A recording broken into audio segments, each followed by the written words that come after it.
Welcome back to Apocaflix Now, the movie hangout show from Apocaflix Movies, or welcome if it's your first time as well. I am your host, Jacob Buckley. As you can see, it is somewhat of a Tuesday news day. Hard pointing at it when you're looking at it the opposite way.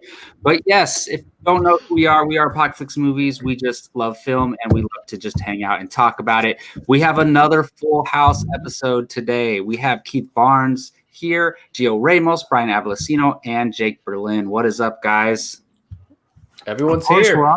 We're talking Star Wars. Of course, everyone's going to show up. Oh, is that what it is? I think so. Wait, we're not talking Star Trek? Oh, might be. I might have mixed it up.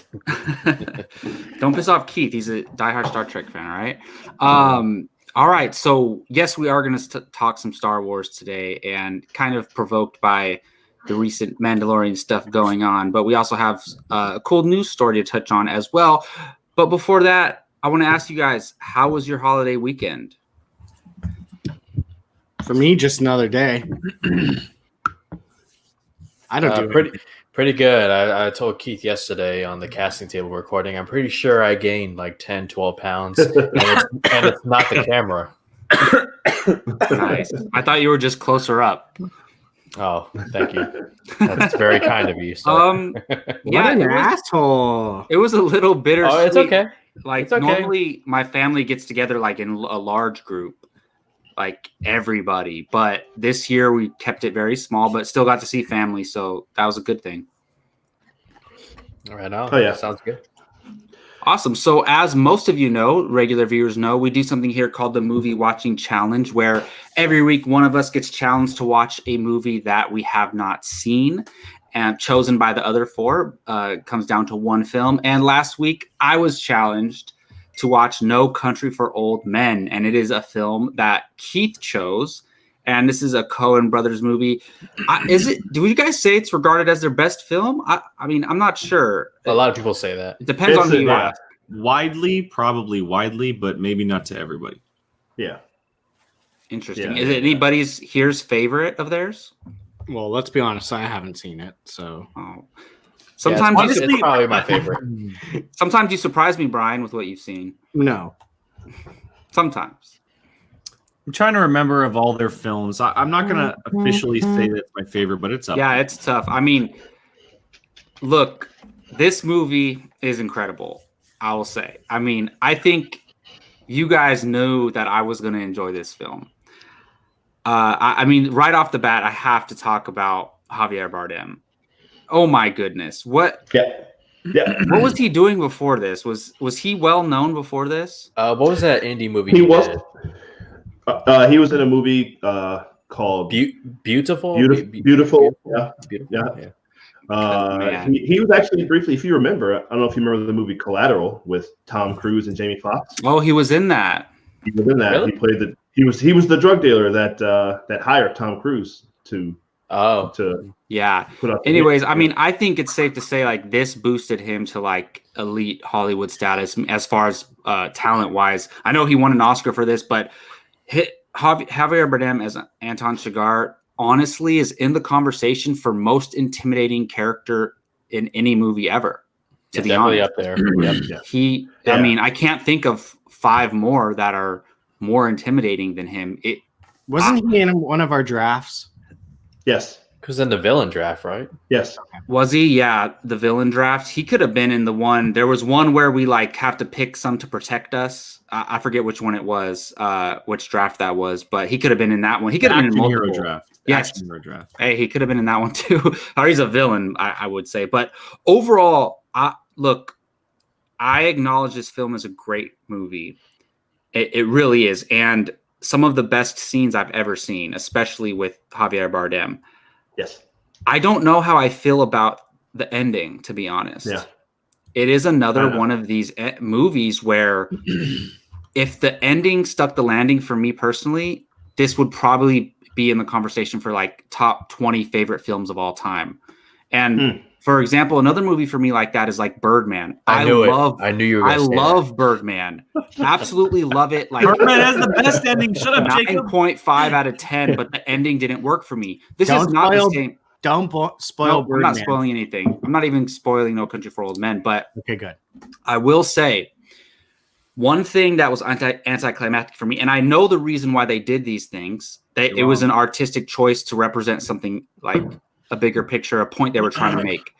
What happens with our protagonist was anticlimactic to me, so much so I almost missed it. And I don't know if you want to call him a protagonist. He is the protagonist, but he's not really a hero. I wouldn't call him a hero.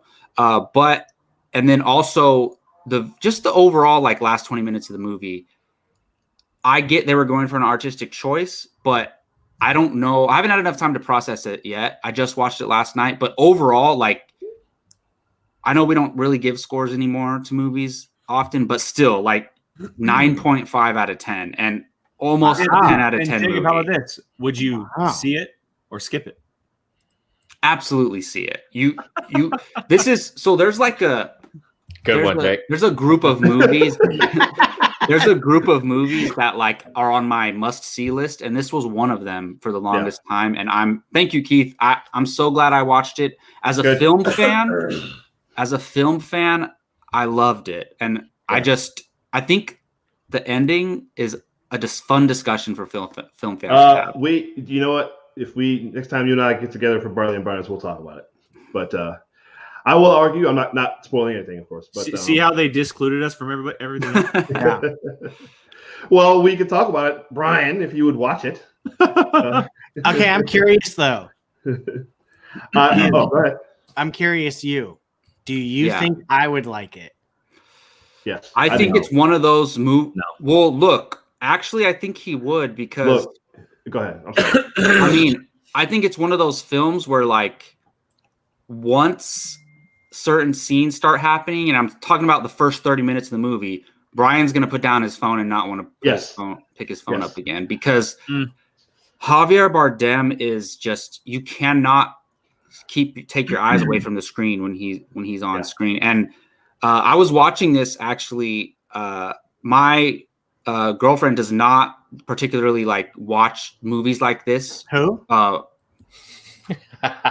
My significant other. And I say, hey, why don't you watch this with me? Let's see. And she was into it too. And she's a casual movie fan, and she was into it too. She was like scared of Javier Bardem's character. So I think it works for a lot of people. I think for Halloween next year. I think you would appreciate it, Brian. I think you would maybe say it's a little slow and boring for you, but I think you might appreciate it. You would appreciate it. Yeah, it's definitely slower paced, but there's a lot of quietness for a lot of it. But it's one of those things where, like Jacob said, and Javier Bardem is it's so intense. Like he could show up anytime around a corner at any time, and you have He's no like idea a when. horror character. Yeah, absolutely. And also there is there's a good amount of action. Like when the action happens, it's good.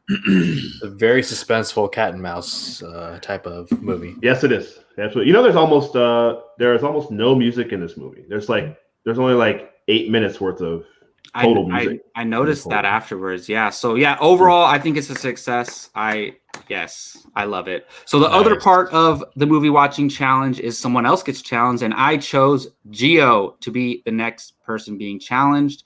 So Gio, do you want to have the fans vote on your choice, or do you want to pick it at random? I think I'm gonna pick at random. No offense, guys in the chat. I love you. Thank you for being here, but I'm gonna pick this one. I will say. Actually, I'll say it after. What? No. I'll say it after. Okay. So, Mr. Gio, your movie choices that have been picked for you are Hidalgo, Don't Breathe, Drive. Oh, another good one that I hear. And The Nightmare Before Christmas. Oh. Well, geez, man, I don't know which one I want to win. Last one. Yeah, these are all good ones. All very good. Yes. Okay, I have my official list of randomized movies. Please pick a number 1 through 4. You know what? I'm gonna let the fans pick this one. What? No, you can't change. You can't change. You can't change. No, pick a number. Hell no. Oh yeah, that's the reason why we ask you before the movies are revealed. Yeah. Hell no. Yeah, that's the those are the Come rules. on, Jake, use your executive order. Yeah, pick a damn number. Or else I'll pick a number for you. Okay. Let's see. Let's go with 4. The movie that you have selected is Yes. Hidalgo. All right. Yes. Yes. All right. Nice. I Hell wonder yeah. whose movie it was.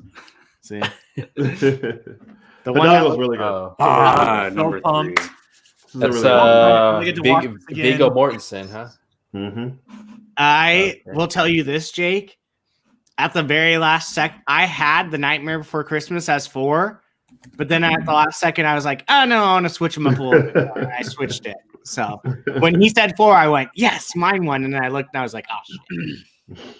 So All right. I'm looking for. I love Viggo Mortensen, man. He was amazing in Lord of the Rings, and obviously one of my favorites, G.I. Jane. So now he's gonna be. that's a good movie. Oh yeah. Just watched him in Crimson Tide. Well, there you go. Okay. Brian, have you- looking forward to it. that movie looks the most boring out of the two. Hidalgo. Hidalgo is not No, it's boring. really good. It's really It good. is not boring at all. Trust me. Yeah, it's not. It's really Um, good. Okay. It sounds interesting. Like I've never seen it actually. Like a race in the desert with horses. Yeah, man. Sort of, but there's So people. there's a lot of other parts. No, to I'm it. sure Yeah. there's like a story and a lot of stuff that happens along the way. Yeah, it reminds me of I forget what they're called, but you know those like races that they would do in Star Wars, like the ones that Han Solo would compete in, where you're like flying from different planets and like going Right. around, like kind the of reminds. fives or something like that, or what do they call it? Something Yeah, like that. something like that. Like where Well, you're not just like one track, right? You're just Yeah. going on like a big adventure while you're going on the race. Yeah. Sounds fun. Well, visit us next week on Tuesday, where Gio will review Hidalgo and we will reveal who next has been challenged. And next up, we have some news to get to. So I'm going to go to Jake for the news. Yeah, so it's our lone news piece of the week before we get to our main topic, which will be all about Star Wars. So hang on tight, guys. But we have a big piece of news that came out last week since we were kind of off, and some stuff missed us with no show on Thanksgiving. But we're going to be talking about the official word that Deadpool 3 is officially in the works, not officially greenlit. That's two different phrases there. It is in the works.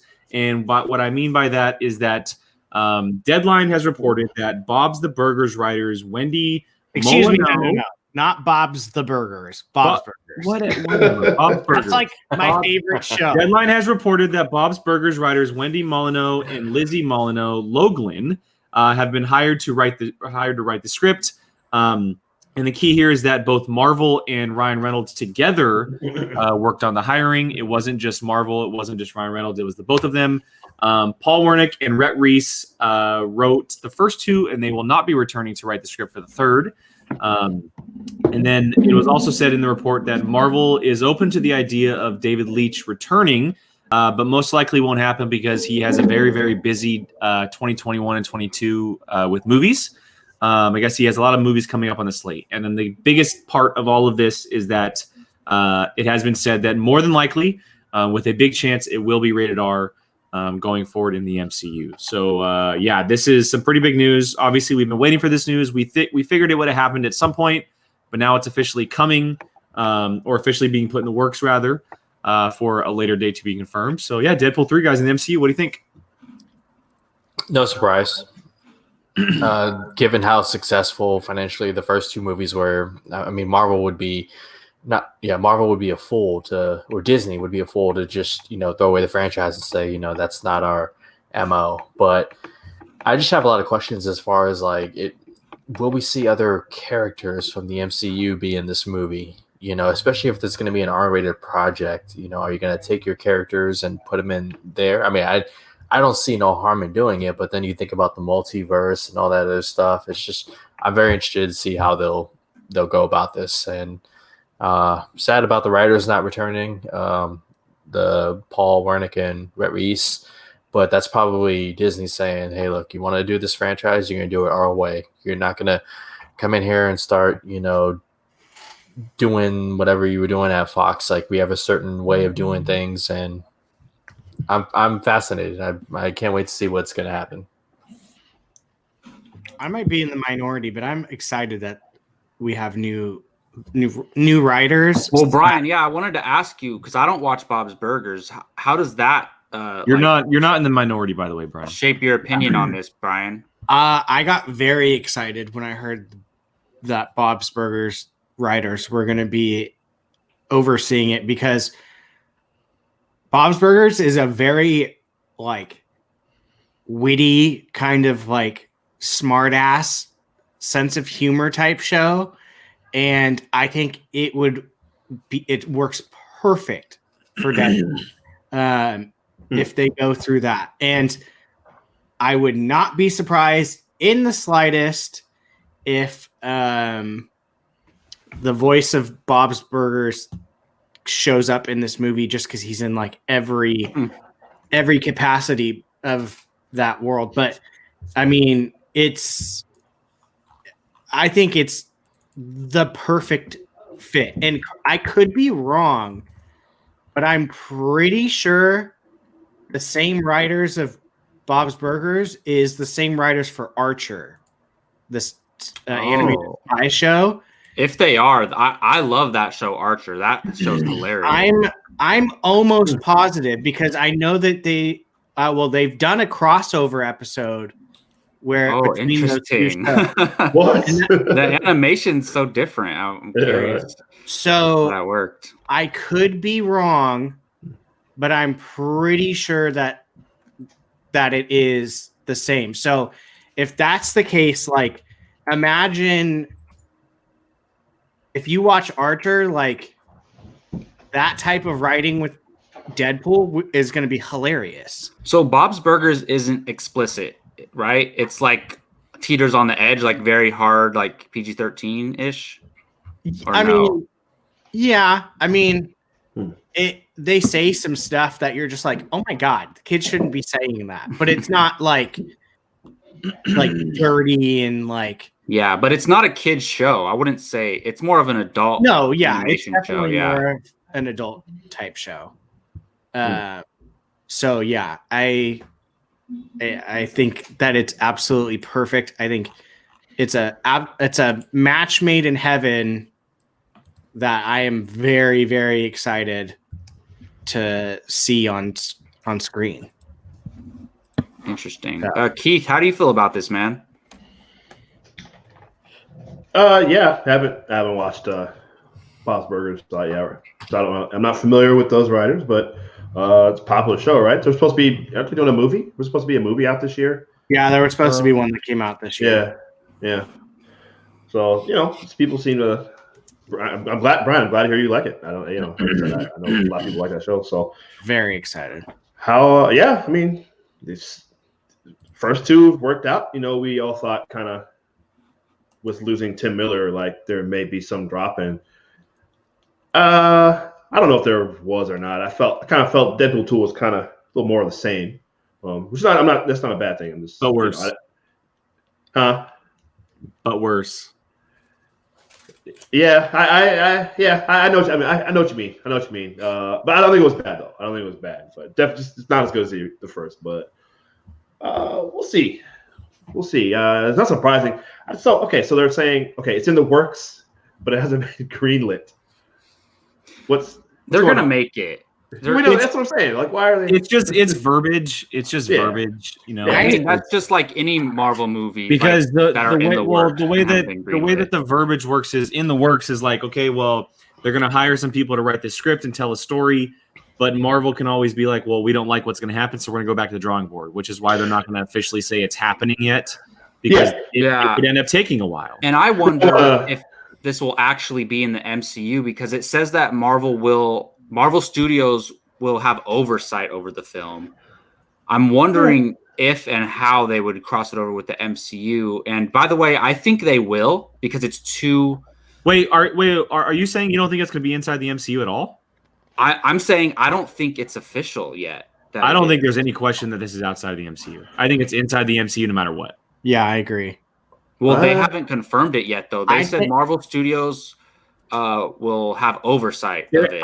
The only reason why they just bought Fox, so why would they make a movie that's not inside their universe? I think that the only reason or way that this is not in the MCU is if it's Deadpool kills the Fox universe. Well, it's because Marvel, the MCU is a Disney arm, and I don't think they're going to have a hard R character in their MCU. There's a way to make it work.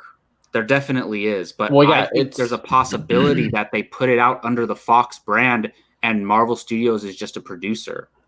Well, it goes back to the multiverse idea, right? I mean, it'll all be connected, but it can all exist within its own branch of universe. But my thing is Deadpool going to exist alone, and the X-Men are going to be in the MCU, and they're going to be with all the characters or whatnot? Yeah, or I mean, are they going to happen? Are they going to water down in the MCU? Are they going to water down Deadpool to have him be with the other characters? And where exactly does he fit in the MCU?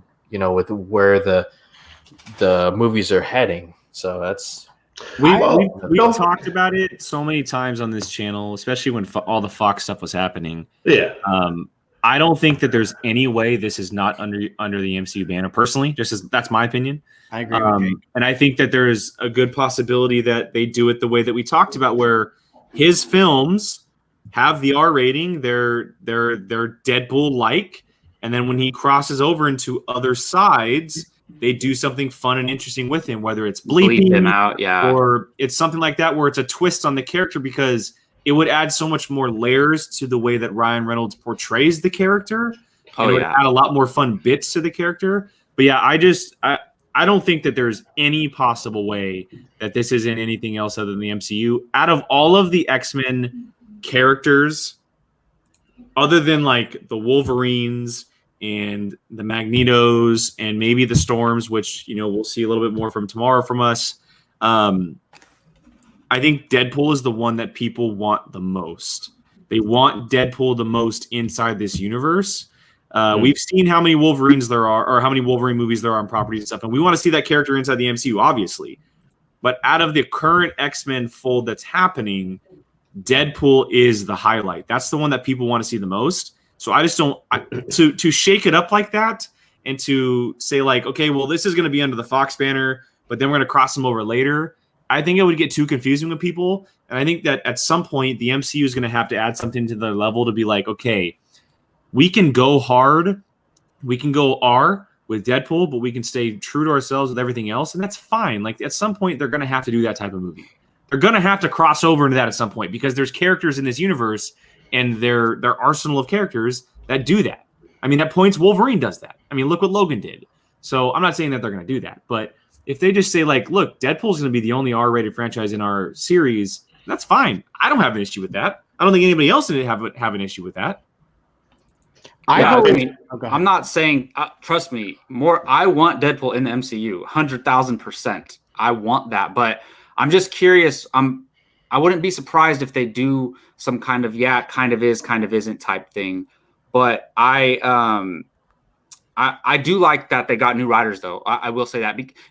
I like Deadpool 2, but it's not as good as the first one, in my opinion. I just think it's good to freshen things up and get a new take on it. And plus, I looked it up. Those other guys are busy. It's not like they removed them from the film. They never started working on it, and they're very busy themselves. So I'm down for the new writers. Well, also, one more thing. Kevin Feige has talked about the possibility of Marvel doing an R-rated movie. This was around the time I think Logan.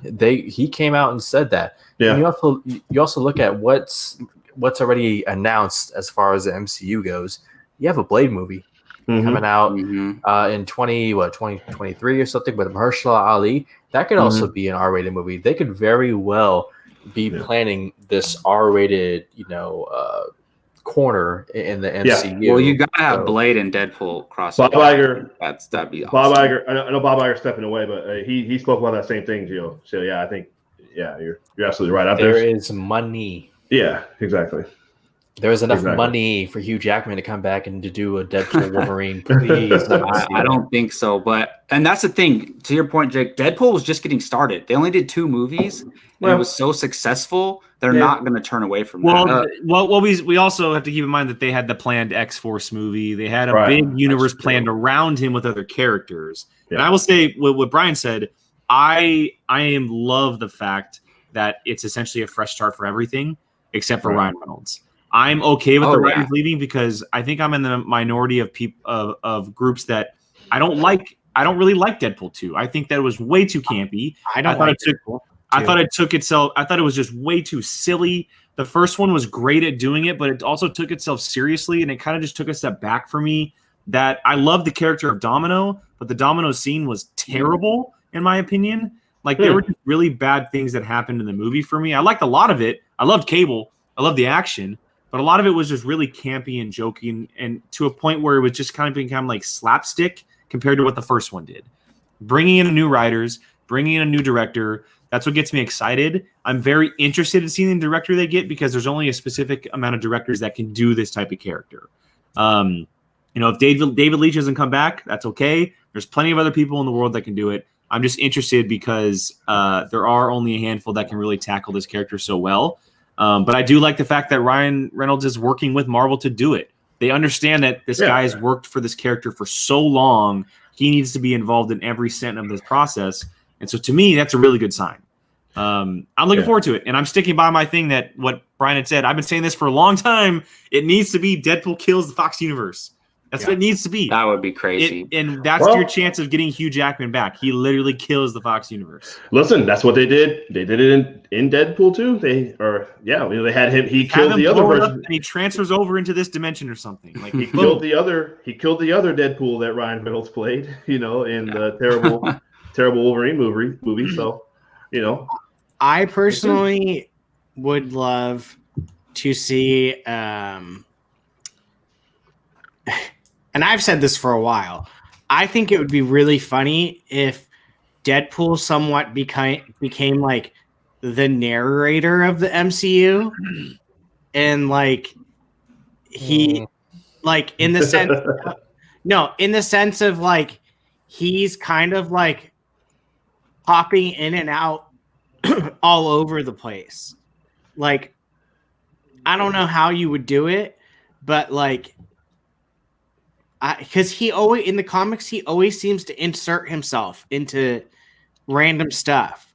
If they could somehow like, well, hey Brian, how about he pops up in one of the 2 post-credit scenes and they make that a running thing in the Marvel movies? Like there's a Deadpool post-credit scene every movie. Yeah, just like something random. Like Guardians of the Galaxy Volume 2 had like what 6?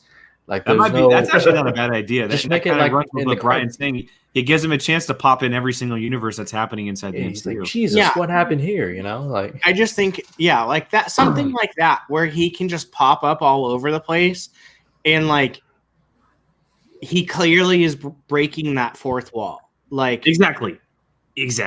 Oh yeah, 100%. I mean, Teen Mom, for God's sake. TikTok. Do you guys think TikTok is worse than everything? Yeah. Do you guys think it's going to be called Deadpool 3? No, I think it'll probably be called. I think they'll do a double colon Deadpool something. Yeah, Deadpool something. Oh, I think they'll give it a subtitle. see, like I this, think so. Yeah. like this, where Deadpool's the new Pizza Planet truck. That's Dom, by the way. What's up, Dom? Oh, Dom, perfect. That's exactly what I was trying to go for. Like something where he's just always there, or like even if they're like walking by And he's drinking a cup of coffee at a time. yes, he's sitting in the coffee shop in the background. No, I mean this is weird saying this, but he's the new Stan Lee cameo. Something like that. I was sure. thinking that too. You Like- could do that. Could be. I mean, it's a void that you'll obviously So feel in that'd every be Marvel movie. hilarious. And But like you see him and he doesn't even say anything. Yeah, He's it's just there in the chilling in the background of the shot. background. 100%. Yeah. Like how many people are gonna be sitting there looking and trying to find where Deadpool is? Like if they But- did He'll that, become the what's that thing where you got to find the dude that's hidden? What's Where's that game? Waldo? Oh yeah. It's Where's that. Deadpool? It's that in the Wow. MCU. That would be hilarious. I mean, Kevin Feige, if you're listening, man, come on, seriously. get us on the phone. Get us on the phone. But the potential for what they can do with him in the MCU is endless. They cross over with Spider-Man, with Blade. There's so many different things you can do. That's I think exactly the first why characters that they're. need to happen. It needs to be Blade and Spider-Man. Those are the two that need to happen. Oh yeah, that would be Spider-Man amazing. is the one because He Team teams up Red, with Spider-Man right? all the time. Yeah, it's the Team Red thing in Marvel with Daredevil and a couple others. They do that, but it has to be Spider-Man and then it has to be Blade because of the R rating. Well, it would Morbius be is about to funny. connect Blade with Right. Spider. Sorry, go ahead, Brian.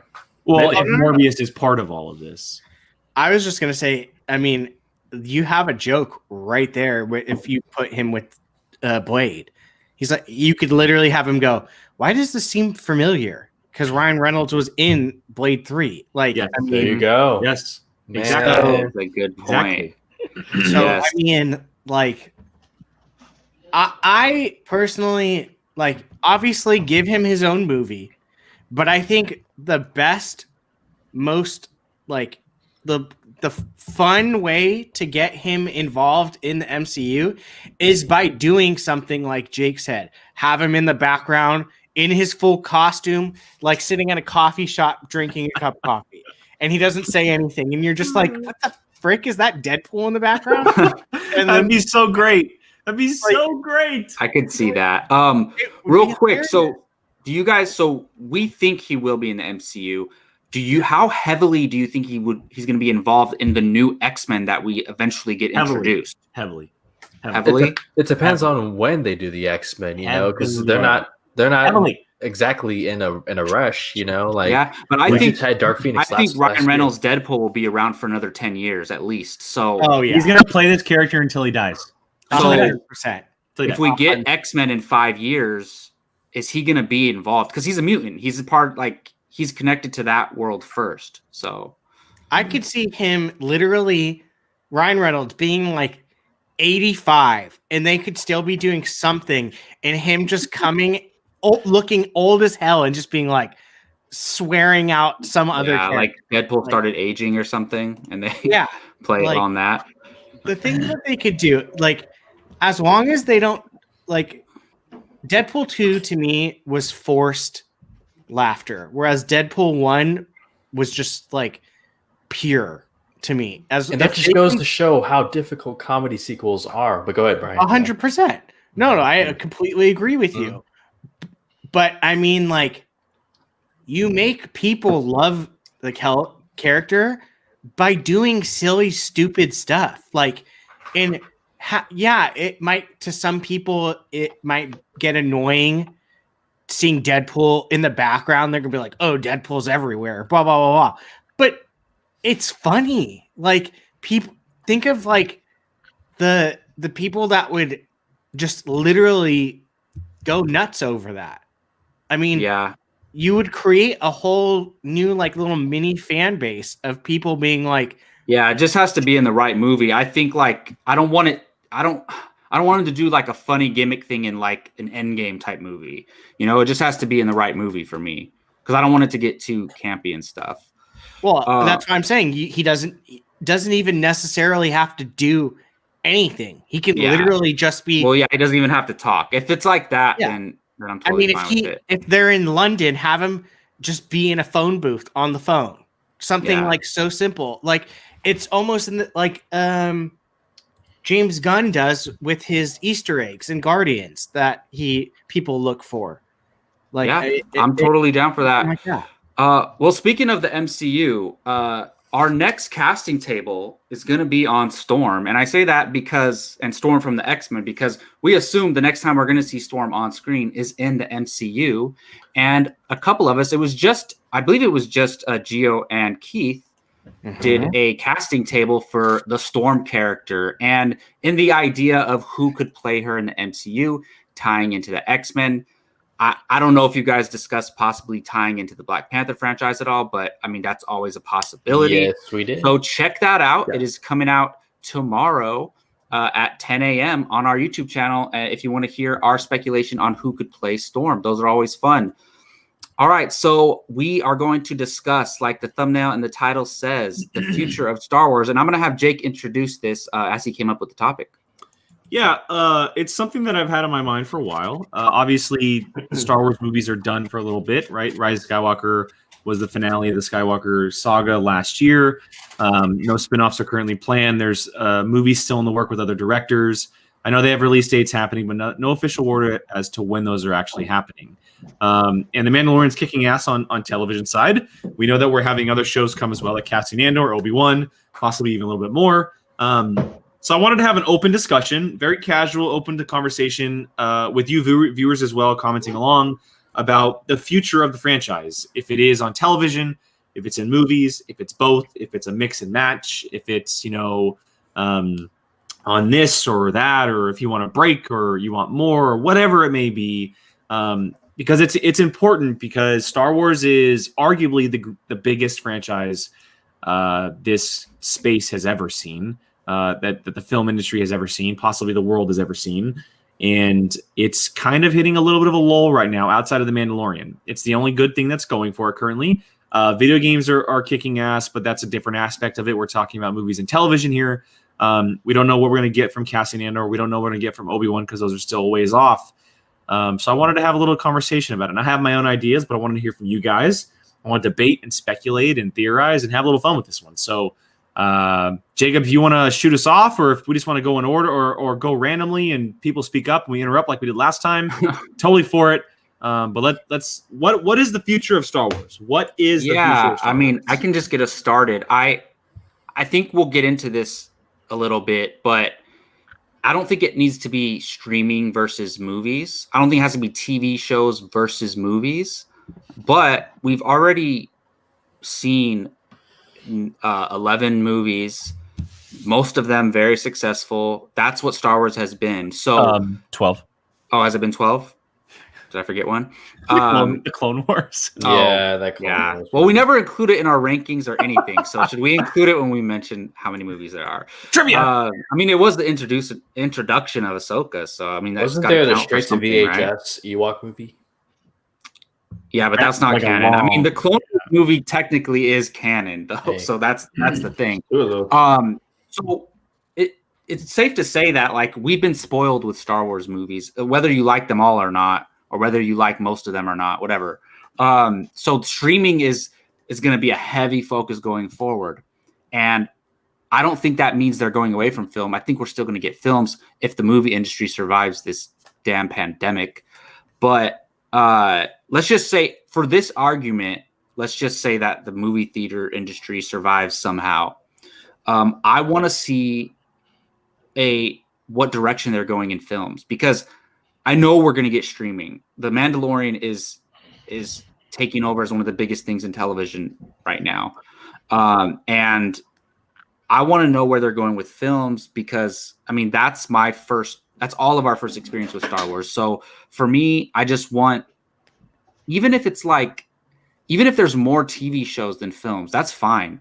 Even if they just do one series of films at a time, hey, let's do a Old Republic trilogy for the next 8 years. Okay, that's done. Take a couple years off. Let's do something else. Even if it's just that, I'm totally fine with it. I want to see, and you guys know I say this every time, I want to see something focusing on the Jedi and the Force, and specifically, you say this every time. Specifically, Master and Padawan training. That's my favorite thing in Star Wars, and I want to see them do something in the films with that. I don't want that to go away, and I think eventually we will. They're gonna make Star Wars forever, right? So eventually we will, but regardless, even if it's on TV, I'm down. But I just want to see, even if it's a larger scope show or a very narrowed show focused on 2 characters, I want to see something. And if I had my choice, I want it to be new characters. I want to see something focused on a Padawan and a Master and some type of training. And I either want it way in the past or way in the future, like 30 years after Rise of Skywalker. So I don't think we're going to get that right away in films, but I think eventually 30 years to you is way in the future. I want hundreds. Well, here's the thing, though. the thing is, I don't think they're ever going to jump ahead of themselves in the future.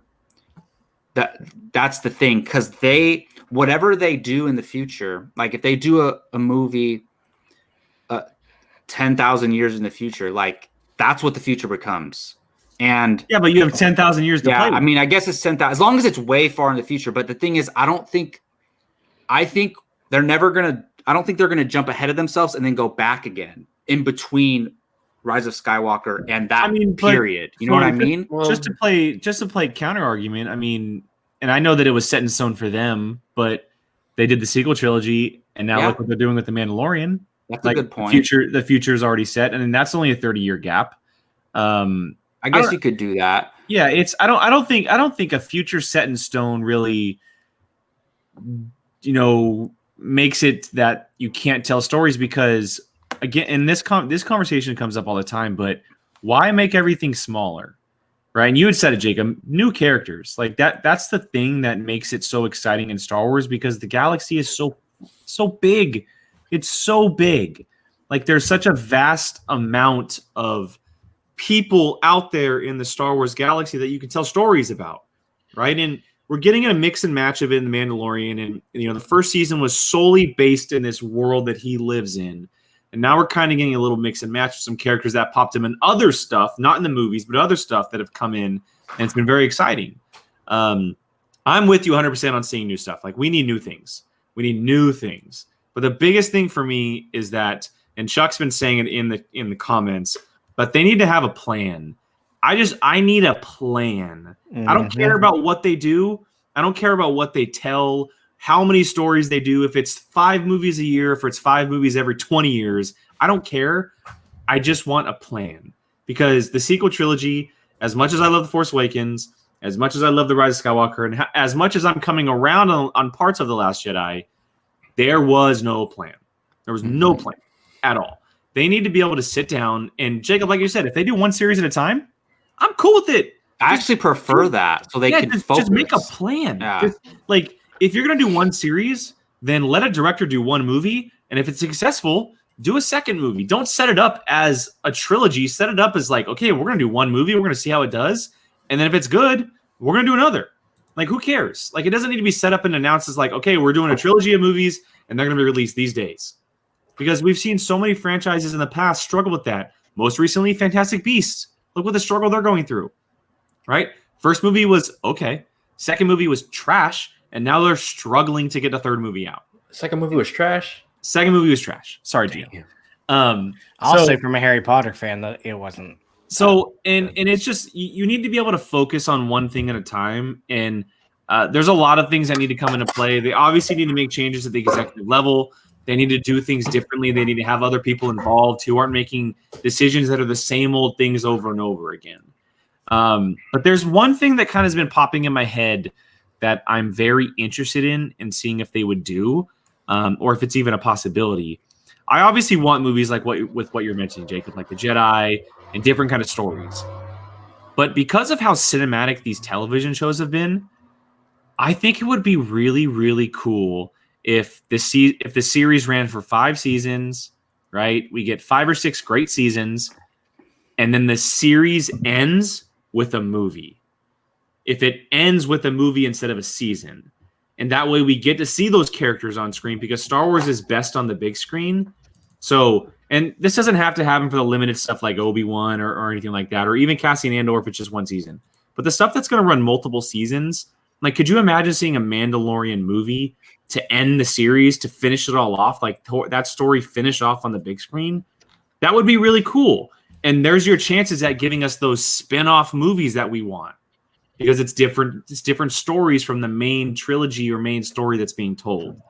I think it'd be really cool. It's obviously a far-fetched idea, but it's something that could add a lot of cool modern day flair to something that is kind of craving that at the moment. And would that be a theatrical film? 100%. Man, I didn't even think of that. I mean, for most franchises, I don't think you could do that. But for Star Wars, you can. Because a regular Star Wars movie, I mean, unless it's Solo, which is an anomaly, is going to do well at the box office. So if you combine, hey, it's a Star Wars movie, but it's also connected to The Mandalorian, then you can, I think it doubles not the box office, but like just the hype. So I like that idea. It's a good idea, but not after. It's only slightly disagreed. Say not after 5 or 6 seasons. I think you got to cap it at 4 at the most if you're gonna do something like that. Because and specifically with The Mandalorian, just because this show is as great as it is.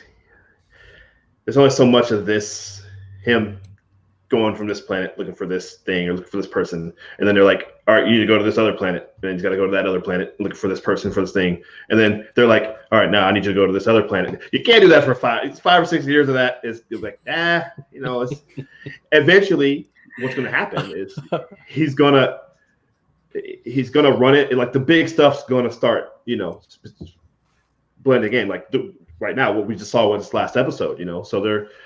And then it doesn't become necessarily about him anymore necessarily. Now all of a sudden he's getting involved with the bigger stuff, which not necessarily bad, but it's better when it's a little bit more smaller in scale. Even though there's big things happening behind the scenes, that he is inadvertently kind of happening alongside his journey as well. But so it is a decent idea. Yeah, maybe the same thing with the Obi-Wan series, whenever that gets going. That'd be cool. Maybe end that with an Obi-Wan movie. That's what everyone's been, asking for.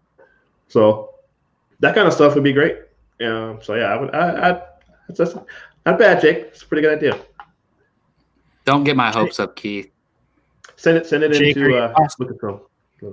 Jake, are you possibly hoping that the ending of Mandalorian would just be a movie of the battle on Mandalore? The second season of Mandalore? Yeah. Fucking right, baby. Could you imagine seeing that in cinematic fashion? Seeing the Darksaber in cinematic fashion? Seeing all the Mandalore and all those Mandalorians? Are you kidding me? Give it to me. Let's go. Yeah. Yeah. Like, can you imagine that is what I want. Keith, it's happening. I don't know. They're Keith, I don't know why they're laying the stones down, man. They're laying the stones down. They've been doing it since Rebels, since Clone Wars, and they haven't done it yet. It's happening, Keith. It's happening. I hope so. We'll see. I wonder if Giancarlo was Moff Gideon. Moff Gideon. If he's like, we'll talk about it. Yeah, but yeah. I hope Can you so. imagine That's the interesting stuff. Can you imagine that movie being this second Siege of Mandalore, and you've got Pedro Pascal, Katie Sackhoff, Rosario Dawson, Giancarlo Esposito? If they did that, I feel like they would all of those characters would have to be in it. If they did that, well, at that point it would be whoever's left in the show. Of course, it picks up wherever the show has left off. Of course, yeah. But to me, like that's if you're going cinematic and it's like a battle for Mandalore, and because all of those characters are connected to it, it wouldn't just be random to have. No, of course, it wouldn't be random to have Ahsoka there at all. Have Cobb Vanth, Timothy Olyphant, since he's going to be part of his Clan Mudhorn. Like, that would be. Gio, you're awfully quiet over there, man. Oh, just giving everyone a chance to, get their Gio, what was your ideas about where you see the Star Wars universe going? All right. Here we go. So, you guys know I'm a DC fan, right? I enjoy those things. Wait, I should do this. I swear to God. Okay, so hold on. I swear to God, if the name Zack Snyder shows up in any of this conversation, you don't think he'd make a kick-ass Star Wars movie or direct an episode of The Mandalorian? No. Oh, please. Okay. He has a much bigger universe to worry about right now. I would be interested in him doing a Mandalorian episode. I would love to see a Zack Snyder Star Wars thing. That'd be good. Thank you. I think that'd be Thank you, Keith. Yeah. Seriously. Anyways, that's not where I was going at all. But So I look at love DC. All right, so I look at DC and Lucasfilm as kind of like they went down the same path, right? Both had these grand plans, like, oh, the next 5-6 years is going to be amazing. But then for whatever reason, whether it be studio interference, lack of vision, whatever, it fell. But now both DC and Lucasfilm are on the rise again. And for Lucasfilm, I think they're really loving Disney Plus right now. All right, let's just say the streaming wars the streaming services have forever changed the landscape of Hollywood, right? We got these big time directors going and doing these projects on Amazon, Disney Plus, Prime, Hulu, all that good stuff. Directors Disney, and actors. Yes, Disney Plus they were confident in The Mandalorian, but they knew it'd be a risk, right? You're coming off of a sequel trilogy that wasn't, very well received. The Star Wars movies, dare I say, there was starting to be a little bit of a oversaturation, with movie coming out year after year after year after year. Yep. But The Mandalorian is at an all-time high right now. And I think Disney is looking at maybe doing some middle budget movies, and by middle I mean less, 100 million or less, and doing it specifically for Disney Plus, because they're seeing the reaction to The Mandalorian, the latest episode. Star Wars is trending, and there's not even a movie in theaters. That's big time. And so I think Disney Plus is looking at this and saying, we could do more than just these limited series or high budget series. We could do a feature film on Disney Plus, because at some point you're going to have to roll the dice and do that. Other streaming services are doing the same thing in the middle of this streaming wars. And I think we're going to see some big names in Hollywood all of a sudden get attached to the idea of doing a Star Wars movie, not necessarily 200 million, but 100 million, 120 million. And it could be a very personal story around a character or a world that they find themselves attached to, because this lore is just so rich. So I think bigger things are coming for Disney Plus in the form of feature films. We'll definitely get our $200 million plus movies later on down the road. That's not going anywhere, but I wouldn't be surprised to see movies in Disney Plus. That makes sense. Exclusively for Disney Plus. There's characters in the comic books that you can give those type of movies to. Someone like a Dr. Aphra would be, because she's not force sensitive, and she works with aliens and robots, and you can get by with $100 million budget on those type of movies and do it something small, or just random characters inside these universes that have already been built.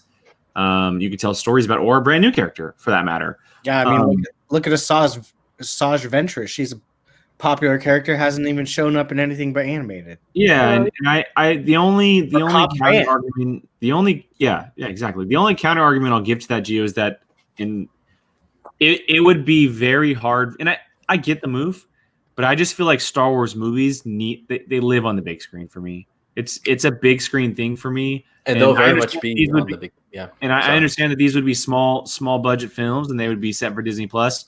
But a Star Wars movie going to Disney Plus just sounds weird to me. I feel like Star Wars movies, if they ever do a movie, it just needs to be a big screen thing. That's just me. I got you. But wouldn't you like to see Martin Scorsese do a movie set on Tatooine with the gangsters and the huts and all that, and But why can't that be? But there's my point. Why can't that be a big screen movie? No, it could. It definitely could. But I'm saying streaming service like Disney Plus. Much like Netflix, Netflix is all of a sudden the studio. They're putting out movies that, sure, maybe have a limited release in theaters, but they're mainly for Netflix, I think this pandemic, along with streaming services, they've changed this industry forever. I agree. And real quick, DB said Snyder can do a Jar Jar spinoff.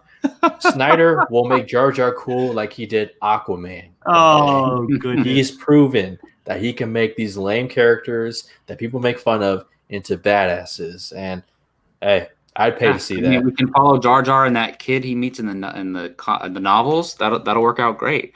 Well, to me, basically, it's all semantics, right? If they put out a low budget 2-hour film, it's basically just a 2-hour episode of Mandalorian. Not Mandalorian specifically, but it's kind of the same thing. It's just that's a Scorsese. a longer version of like a similar budget to what their TV show budget is. So, I mean, either way, but I agree with you. I mean, I said from the beginning that I want the movies in theaters, but I like how we all have a different thing. I went straight theatrical movies. Jake's saying build the TV shows up to a theatrical film. Gio's saying movies on the streaming service. I'm curious, Brian, did you have any like weird ideas or cool ideas for like how you want the Star Wars universe to go in the future? I think honestly, what I want, I'm not even quite sure yet. I mean, the biggest thing is what Chuck had said was I would like a plan. Like, what is the only thing that is regarded as remotely unsuccessful in Star Wars? The sequel trilogy, for the most part. And Solo. Well, Solo. And people say the prequels too. But they made a lot of money though.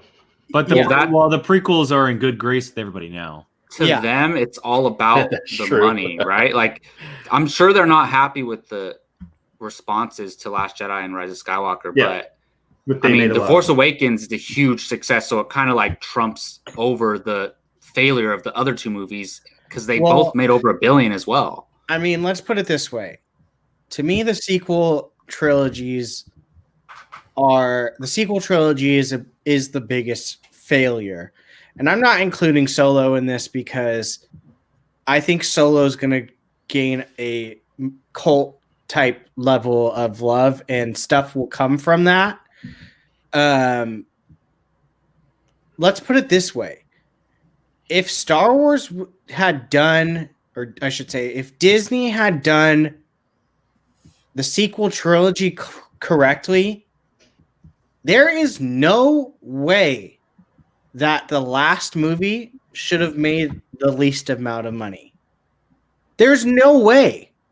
That movie should have been Endgame numbers. If we're talking about the last trilogy or last episode in the Skywalker saga of this thing that has been going on for almost 40 plus years, that movie should have been an absolute blockbuster destroyer. So to me, the sequel trilogy is a failure. So for me, that's actually a really good point, Brian, that each movie, the trajectory went down. Yeah, exactly.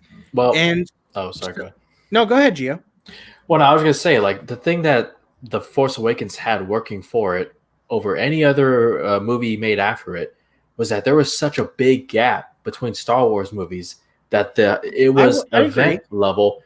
And, I forgot what I was going to say. But, yeah, pretty much, I was going somewhere. And then that movie made over $2 billion. So that is a thing. But I'm saying the other movies, it makes sense The Last Jedi dropped from it, no matter how great The Last Jedi was, right?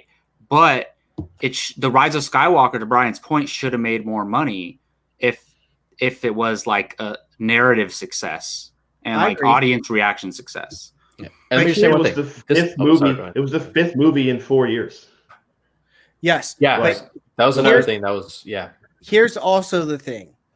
You can't sit there and tell me, had they had because I mean, unless I'm uncertain, all of us think The Force Awakens is the best out of the three, correct? Yes, correct. Yeah. Okay. You cannot sit there and tell me. Yes. You can't sit there and tell me that if they would have kept that style and quality of movies for the next two, that they wouldn't have made more money. Because look at what Marvel's doing. Their movies with whatever character by the third movie is still making more than the first, second, and third. I mean, there's no way that two movies would have made over $2.06 million, but it should have been close. Yes. Because, I mean, look at something like Thor. Thor's making more money every single time. And so did the Avengers films. Yeah. Those movies are coming out like once every 3-4 years. The first one made over $2 billion, but then 3 the to 4 second years one, view. Yes. didn't make. And I'll say something else. This next Star Wars movie that's coming out, whatever it is, it's gonna make bank because The Mandalorian is keeping Star Wars on a high, and people are going to be itching. They're already itching to go back into theaters, but they're going to be itching to go back into theaters for a Star Wars movie. I agree with that. I agree to a certain extent with that. I think it also depends on what they go for. Let's be honest; it'll be some form of lightsabers. Probably, more than likely. I think if the next Star Wars movie makes over $1 billion, that's a win because it's not going to be connected to the Skywalker saga. So I think if it does make over $1 billion, that's a win. Well, can I ask you guys a question real quick? Okay, so there's been several announcements. Who directs the next Star Wars movie based on the announcements? Is it Taika? Is it Rian Johnson? Is it Favreau maybe? Or somebody else? I will say that Taika Waititi's Star Wars movie comes out before anything. Yeah. I would say because so. He is not directing anything after, not set to direct anything after Thor 4. And he also didn't do anything Mando afterwards because he's specifically working on his Star Wars movie. Yeah, I could see that. And do you guys think it's a trilogy or a single solo film? I don't care if it's a trilogy. Just tell me it's one movie right now and then move forward. Yeah, I'm down with that. I think Taika is the type of person that if he's going to make more than one, it's planned out. Like, look at the time gap between Ragnarok and this one. Love and Thunder. Yeah, I mean that's a good point. Even if it is a trilogy, I don't want them to announce it or anything. Whoever's making it, they're not going to make the mistake of winging it movie to movie like they just did. It's going to be it's everything. It's going to be planned out from now on. But my whole thing is where do I think they're going next? I mean, what do I want them to do? I want them to make a plan. What do I think they're going to do? I think a little bit of what Gio says is they're going to focus heavily on streaming. I think that they're looking at that right now and going, holy shit, this is working out really well for us. Because I just read a thing last night saying the only thing that streaming wise that has been able to compete up against Mandalorian was this year's The Queen's Gambit was the only thing in the last year since Disney Plus has had Mandalorian. That is the only show that has competed and or beaten Mandalorian in any capacity. So you think about it, in a year, little over a year. That is you. Yeah, he's talking about Obi-Wan. Yeah, he's not talking about that. I said until next year. Yeah, Obi-Wan. But go ahead, Brian. What were you saying? But no, Sorry, Brian. I mean, you think about it. Since Disney Plus has launched, the only thing video or streaming wise that has beaten this one singular show out of all the different streaming services, all the different shows created, is one show. Disney is going to look at that and go, "Holy shit!" Like, yeah, I mean, and it's Star Wars, so I mean, they have to. I'm surprised. Tiger King. I want to butt in real quick because Keith hasn't said it a lot, and I'm very interested. Well, I was going to ask Keith, what his ideas were too. But did you have a specific question for him, Jake? No, I just because Keith has always been. He's always been. Him and I are very similar. He's always been very, and this isn't a bad thing, but he's been very critical because it's something very important to him, and that's fair, as we all are. We saw what he was like with the Rise of Skywalker, and that's very fair because he was probably the majority voice with everyone around the world out of the five of us. And so I'm just interested in his thoughts on where he thinks the franchise is going or he wants to go. I don't know where it's going. I don't know, but a little bit of everything you guys said, honestly. I'd like to. I'm loving Mandalorian, of course. Or like loving it. I don't know about that. Brian, I know you mentioned Cobb Vanth. This is a specific thing. I don't love how they. I love Timothy Olyphant. I don't like how they portrayed him. What? He seemed like I don't know. He seemed like hey, hot take. In the book, he's okay, but in the book, he seems way more cooler in the book. There is nothing more cooler than Sheriff Timothy Oliphant in a Mandalorian costume, Keith. Well, see, that's the thing. He just feels like a guy just wearing a Boba Fett costume. But anyway, that's the point. That's the point. That's literally what he is. but I thought he just seemed way cooler than that in the books. But he will be cooler than that. Watch Clan I Mudhorn. hope so. Yeah. Once he joins Clan Mudhorn, and gets his own cost suit. Yeah, right.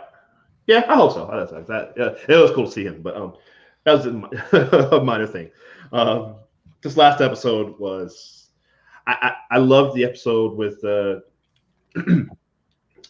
Bo-Katan, and like I think I said on I don't know, the week before episode now that I thought that was the best episode that I'd seen. And then this obviously this one came out and like that's one of the best Star Wars things I've ever seen. And I've also matched that right up with the last 2 episodes of Clone Wars of season 7. I wouldn't blame you, John. I wouldn't blame you, John. Nah. The last bit of Clone Wars, which is incredible. I actually watched that again Sunday night, like right after I watched that episode of Mandalorian of the Jedi, and then I watched those 2 episodes, the last 2 episodes of season 7 of Clone Wars again, and it's just incredible, man. All the stuff with Maul. I love the way they tied all that in to what was happening with episode 3. With kind of goes into what Jacob, what you're talking about, how like we know what happens. Like there was a specific moment when Ahsoka was like, where Yoda asked him, did you want to say something to Skywalker? And she's just like, nah, I'll tell him when I see him. And I thought that was a good way to, obviously we know that she doesn't go and change anything because we saw the movies and the movies came out 15 years ago and, but I thought that was well done. So depending on where they go, they can tell a story way in the future. I don't think that they will. I don't think that they'll go past, I don't think they'll go past Rise of Skywalker for now. It's easier for them to go backwards than forwards. Yeah. And I mean, eventually they will. Old Republic. Please. That project, High Republic. Whatever. Luminous, right? Project Luminous, that was called? Something like that. That's High Republic, Keith. That's High Republic. Yeah. High Republic, High Republic stuff. Hold on. What did you just mumble? No, I said I want Old Republic. Oh, is what I want. Oh, me too. I'm calling it Old Republic. Yeah, me too. I want Old Republic, and that's thousands of years in the past. Like 10,000 years ago. Yeah, I want to see and that. Totally. They're slowly starting to tease that. That's the one thing I want in Star Wars. That's the one thing I want. I don't mind them jumping back. This is supposed to be like, 500 years or whatever? No. 200? Really? High Republic. Yeah. High Republic is 200 years. High Republic. Okay. Yeah, that's still, it can still, That's still so much time. There's so I totally agree. Absolutely agree. And you can still have Yoda in there, obviously, and it could be something totally separate from anything that we've seen. What I hope they don't do is when they do something like that, and then they go to Tatooine, and then they talk to there's someone there for some reason named Skywalker. We don't know anything about the mom or anything, but no, don't do any of that. Just get away. I don't think they will. I think Yoda will be around, but that's it. That's the only thing connected. They already said it. They already said the only thing connecting High Republic is Yoda. Just Yoda. But I don't even think he won't mention anything that we're familiar with or anything. Yeah, I mean, guys, that's what I want to see with a lightsaber. Let's go. Yes, please. Well, I know Chuck said something earlier about that, so I had to bring it up. Well, if they do High Republic, Old Republic, we get Jedis and Sith maybe and lightsabers. So Old Republic for sure. The Sith, because the Sith were essentially created then. Right. Yeah, so I'll be happy. All this Mandalorian stuff. I want to see this Mandalore stuff. I want to see stuff about the Mandalore, which I think that's what Giancarlo Esposito. I think he is trying to be the Mandalore, or he was at some point. I don't know. I'm really interested to see where they go with that. And the Ahsoka. Are they talking about an Ahsoka solo series, or do you think they are? There's been rumors and not discussions, but there's been rumors and speculation for a while. Yeah, before that episode, even this past episode was a backdoor pilot for a Rebels sequel series. See, I'd heard about that. And there were also Dave Filoni came out this week and had said that, and this is crazy to think about, but he had said that the Rebels epilogue that happened at the very end could in fact have happened after Mandalorian. Yeah. Yes. Which would lead directly into what's gonna happen. My That would daughter, be crazy. my daughter Sophia and I were watching that at the end of Clone Wars, and she was asking like, "Wait, is this after? When is this?" And I'm like, "You know what? I don't know. I'm actually not sure when this happens." Is the Ahsoka Sabine the last shot? Ahsoka. So the very last, I posted the clip on Twitter today. You can find it on my Twitter. You can. It's the very last. I was watching it. I just happened to. Sorry, super. Before you say that, really quick. Sorry, I was actually talking about the end of Clone Wars. I'm sorry, I got that backwards. No. When Vader finds her. That's before Rebels and everything. That's not too long after. So we knew already because she throws her sabers down in the snow, and then she gets them back for Rebels. So we know she has gets them. brand new sabers. Because Vader took that one. Oh, whatever. I mean, those are her old sabers. I mean, she gets white lightsabers again. Yeah. Yes. I meant either way, she has sabers again. Yeah. It sound freaking awesome. But anyway, so sorry, but the Rebels thing, Jake. Sorry, what were you saying? Well, okay, so no, what I was saying is that I think Jacob was asked the very last shot of Rebels is Sabine touching the mural of the 5 of them, and then she turns around and Ahsoka's there. She starts walking to Ahsoka, and then they're in her ship, and they're the very last shot, the ship, right? The ship is taking off. Yes. So I think it's possible that all the other shots that we saw were closer to the end of Return of the Jedi, and that shot of Sabine and Ahsoka was a jump forward. It seems like that's what they're going towards because that would make sense with how long her things are and how older she looks. Filoni, and I know we're gonna have to cut it off here pretty soon. Jim, we're done basically. Yeah. Dave Filoni had said that at this point that we meet her in The Mandalorian, she has already reached the Gandalf stage. That's the wording he used. But she hasn't reached Gandalf dies.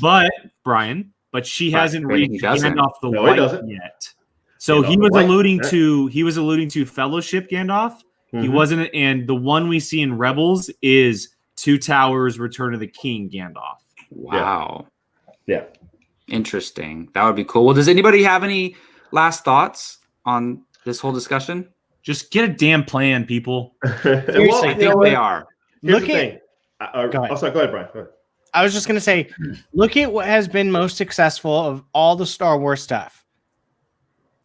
Clone Wars ending. Who planned that? Filoni. Mandalorian. What did they do? Favreau planned that. What hasn't been that successful? The movies that were all over the freaking place. That's it. Plan your shit. Like that. That's as simple. Star Wars is not something you can wing and just, okay, we'll do this. Yeah, you can't pull a DC. Oh, God. Goodness gracious. Why'd you do that? Okay. Why did you do that? Yeah. Listen, they learned. Hey, listen. I'm done. Well, this Apocaflix now is about to turn into the extended cut. Okay, They do have a plan now. They got rid of that old regime, and now they do have a plan. I was joking. I just had to throw it out there. Yeah. There you go, Gio. Mandalorian might be the most watched streaming until next year. Okay, then something. Yeah, until Obi-Wan comes out. We all know that, Gio. No, you guys. It ain't Obi-Wan. Until WandaVision comes out. Yeah, but Snyder. Not even close. But see, Snyder Cut is a movie. It's not exactly. Snyder Cut is an event. Oh my gosh. Do you guys? I'm switching now. Super fast, and then we gotta wrap it up. But I remember you guys. I wasn't on this one, but when you guys were talking about the comments from Daisy Ridley, a couple of you were saying that you want Kathleen Kennedy to go. Yes. Yep. Well, here's the thing, though. She's in charge of this stuff too, the good stuff. She's in charge of Mandalorian. But she's not as hands-in involved. You can't tell me and sit there that you think that she's there making decisions when they've got Favreau, Filoni, and Lucas sometimes on set. She's not as heavily involved as she also wasn't heavily involved. I didn't say I'm not talking about the movie. She just said, "Here, JJ, make this movie. Here, Ryan, make this movie." And that's what it is. Here, The point that Jacob's making right now, it's thinking that you can get by with having 3 different directors. But it was also like, here, Favreau and Filoni, make this show. But they themselves had a plan.